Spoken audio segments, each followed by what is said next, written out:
kuandika barua serikalini, tuna shida hii. Haya, vema. Shida zote hizi huwa za lazima kweli tuzipeleke serikalini? Hivi kila moja hii kweli lazima iwe na barua ya kwenda serikalini, tunataka hiki, tunataka hiki, tunataka hiki? Hakuna mambo hapa haya tunayaomba serikalini. Hakuna jambo sisi wenyewe tukalimaliza hapa, tukalifanya wenyewe likaonekana. Sio Dar es Salaam tu, mabaraza ya miji yote na mabaraza ya tawala zote za mitaa yakaa yajiulize, siasa sasa ni ya kujitegemea. Kuna mambo tulikuwa hatujitegemei, lakini ni yote kweli tunastahili tujitegemee, au kuna mengine tunaweza kujitegemea tangu leo, sio kesho? Nasema na vikundi mbali mbali ambavyo hatukuvitaja, mbali mbali ambavyo havitaji, na watu nafsi, kila mtu nafsi yake na yaseme, ajiulize kuna mambo gani ambayo mimi nafsi yangu naweza kufanya katika kusaidia nchi yetu katika siasa hii ya ujamaa na kujitegemea. Kama unaikubali, ninauliza, nasema kama unaikubali. Kuna wengine tunafanya mambo ya ovyo, si lazima. Mimi mmoja wenu, fanya mambo ya ovyo. Tunatumia pesa juu ya vitu si vya lazima hata kidogo. Poteza pesa bure.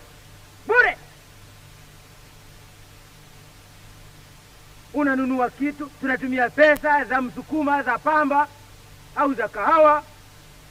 Ni pesa kununua vitu hapa, miduka imejaa vitu vya ajabu. Tunanunua bila kujiuliza kama nchi yetu ni masikini, kama vitu hivi ni vya tunanunua ovyo. Mashati Manhattan unasikia sana. Kiatu cha mchongoko sana. Kiatu hiki cha mchongoko, wewe mheshimiwa, cha nini? Kinataka fedha hiki. Kwamba Tanzania nayo imefika mahala ambapo mtu hanunui kiatu kinachotoka pale katika factory yetu, anataka kiatu cha mchongoko. Kiatu cha mchongoko cha nini? Anataka kumkoga fulani. Wewe mara nchi yetu imekushafika mahala, imetoka penye dhiki imefika kwenye mkogo.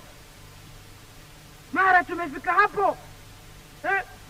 Kuna nguo nzuri, viwanda vyetu vingi tunajitahidi sasa, tunaanza kujenga, vina nguo safi, hata kilo anataka shati la Hong Kong. Shati la Hong Kong mheshimiwa, lakini unajua mashati haya kutoka Hong Kong ni pesa tunawalipa watu wa Hong Kong kwa mashati haya bwana. Mashati hapo jama yanatengenezwa hapa, viwanda vyetu hivi vinatengeneza. Tena shati lenyewe rahisi bwana, la hapa shilingi 15, la Hong Kong 70 bwana. Anasema hata kumkoga mwenzi, hata kwenda Dar es Salaam club sijui nani, amuonyeshe mwenzie tu kwa mashati lake la Hong Kong.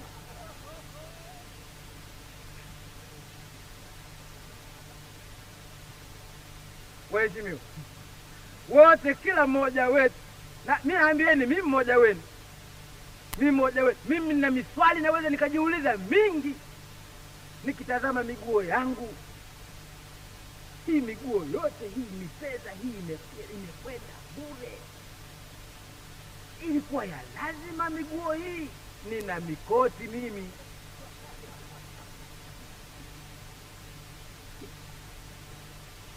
Nina mikoti mingi kwa sababu ya wingi wake, mingine sivai.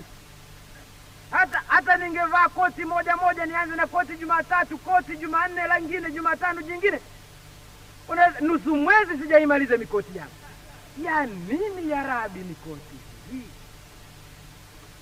Nchi yetu masikini, hizi pesa hizi kwamba Tanzania inatumia pesa za kuongeza makoti. Wanaongezwa nani makoti haya kutoka Hong Kong?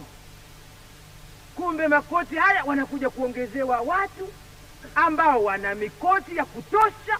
Tunashindwa kuwa na pesa za kuleta katrakta au kuleta mbolea kwa sababu mheshimiwa Julius katumia pesa kuongeza mikoti.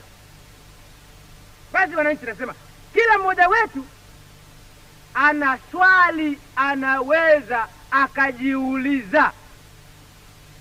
Kila mmoja wetu, kama kweli nia yetu ni kufunga mikanda kusudi tuone kwamba nchi yetu inakwenda. Nasema kila mmoja wetu, kila kundi, yale yaliyotajwa hapa na yale yasiyotajwa, kama ni mtumishi wa serikali, ni mwanasiasa, ni askari, ni wa polisi, ni shule, ni hospitali, inaweza. Juzi nimekwenda katika kishule kimoja nikakuta wanatengeneza darubini zao wenyewe. Wanatengeneza vidarubini vya ushanga, sijui watafuta ushanga na nini, mara kidarubini. Basi wanafanyia kazi. Sasa hao wanajitegemea bwana. Kuna wengine wanatengeneza rula zao wenyewe. Wanajitegemea wenyewe, mambo ili mradi mambo mbalimbali.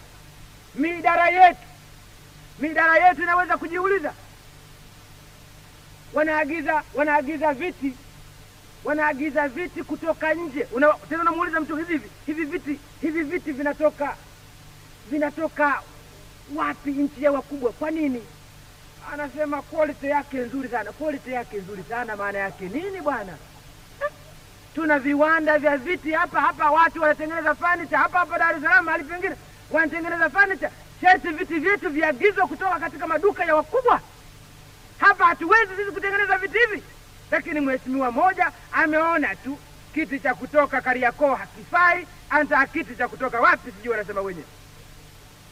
Basi nasema wananchi, ili mradi nasema kila kundi, kila mwananchi, kila idara, kila mahala, tunaweza wote tukajiuliza tangu sasa kama ni jambo gani tunaweza kufanya katika kutekeleza siasa yetu ya ujamaa na kujitegemea. Na sisi hatutaacha, tutaendelea kueleza. Na hasa jambo la mwisho ambalo sasa nalisema ni kwamba tumekubaliana kwamba mambo haya ya ujamaa na kujitegemea hayana budi, sio kwamba yatimizwe tu na wanachama watano, lakini yaelezwe.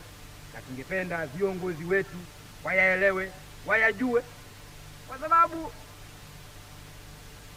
tunazungumza habari za mirija ya watu bwana. Watu watasema hii siasa yenu hii ya wakubwa wenu, hawa wakubwa wenu wana wazimu. Mnasikia nini? Sasa maendeleo ya nchi yatarudi nyuma kabisa. Wakubwa wenu wanawadanganyeni eti ujamaa. Mjitegemea. Nyinyi mnaweza wapi kujitegemea? Sasa nchi yenu itavurugika, itakuwa mbaya, hamtaendelea. Tarudi nyuma kabisa. Ujamaa. Mnaacha maendeleo. Mnaacha kuongeza utajiri wako. Watu wanapenda kuleta mitaji yao wakaongeza utajiri. Nyinyi mna ujamaa wenu wa kugawana umasikini.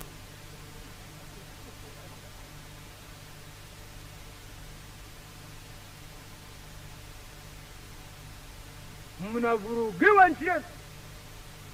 Mtakaa hivi hamuendelei ngo. Na wengine watasema zaidi, sasa nchi yenu hii inakuwa ya communist. Sasa hii nchi sasa ndio inakuwa ukomunisti wenyewe. Nchi yenu inakwenda hivi. Mnakaa hapa nchi inakuwa communist. Basi ili mradi naambieni, mtaambiwa mengi. Tena mtaambiwa na watu wana akili safi. Pana watu wajinga. Wana mirija yao wote wale. Na maneno tunayozungumza ni maneno ya kuziba mirija mingine. Kwa hiyo wananchi mtaambiwa mengi.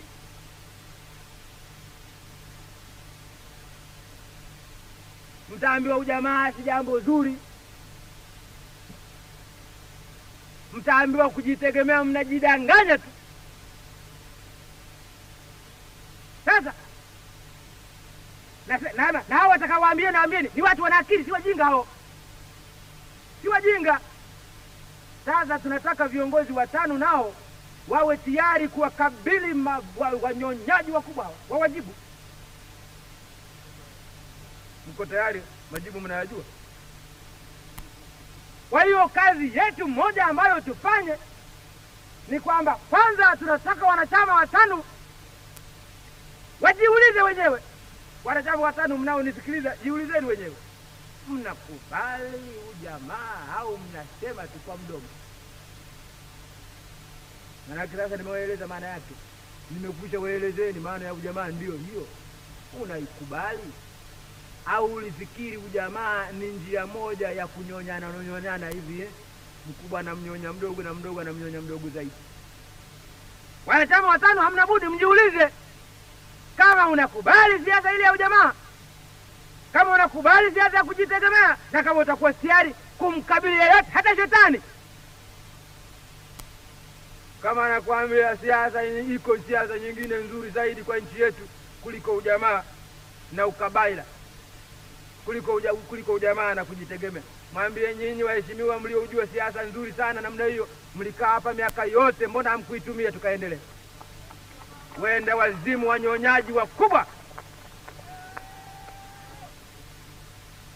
Nyaji wakubwa mekaa hapa miaka yote ile, tuacha mbali kabisa. Nyuma. Tuko nyuma. Mbali sana. Tunaanza mwanzo kabisa. Na waheshimiwa wastaarabu wanatuambia siku zote, wanazijua siasa za kuendesha nchi, na manchi yetu yametawaliwa nao kwa miaka. Hizo siasa safi walizisahau kwanza wakati huo. Wakatuacha kwanza. Wana mali, sio kwamba hawana mali. Wana mali hivi sasa, wala hawajui wazifanyie nini mali zao. Na umaskini wetu na unyonge wetu wanaujua, lakini wamo katika kupunguza misaada yao, sio katika kuongeza. Halafu hao wanaopunguza misaada yao, hao waliotutawala, na hao wenye mirija ndio watakao tuambia hii siasa yenu ya ujamaa mbaya. Mjihadhari na siasa hii ya ujamaa na siasa hii ya kujitegemea. Hao ambao wengine tukifikiria kidogo labda kushika mrija tunajiuliza, lakini watasemaje hawa?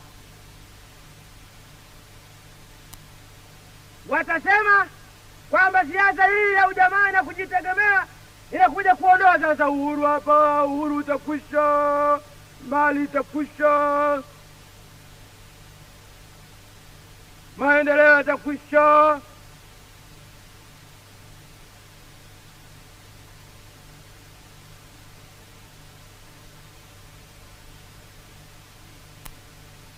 Na tutaambiwa hayo na mafundi wa uhuru.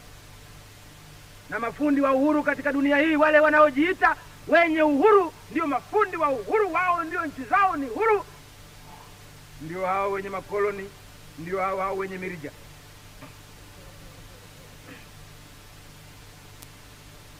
Sasa nasema tumekubaliana kwamba wanachama watano hawana budi siasa hii nayo waijue kama walivyojua uhuru.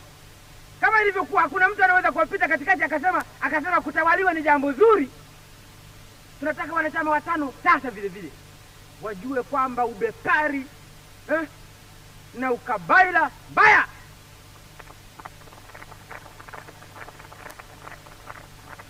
Kwamba heshima yetu ni ujamaa na kujitegemea tu. Basi hakuna kitu kingine kwa heshima inaweza kuleta heshima kwa sisi. Sasa kwa hiyo tumeomba wakubwa watano, jambo moja ambalo tunaomba wakubwa watano ni mafundisho.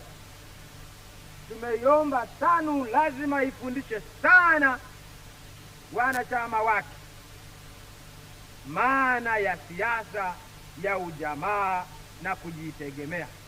Lazima wanachama wake wafundishwe. Wengine wanahubiri siku zote hizi imani zao, hii ya kwetu ni ya kuokota tu. Kwa nini? Maoni haya yatawajia kila siku ya Alhamisi hapa Historia Tanzania TV. Usikose kusubscribe, kucomment na kulike. Thank you.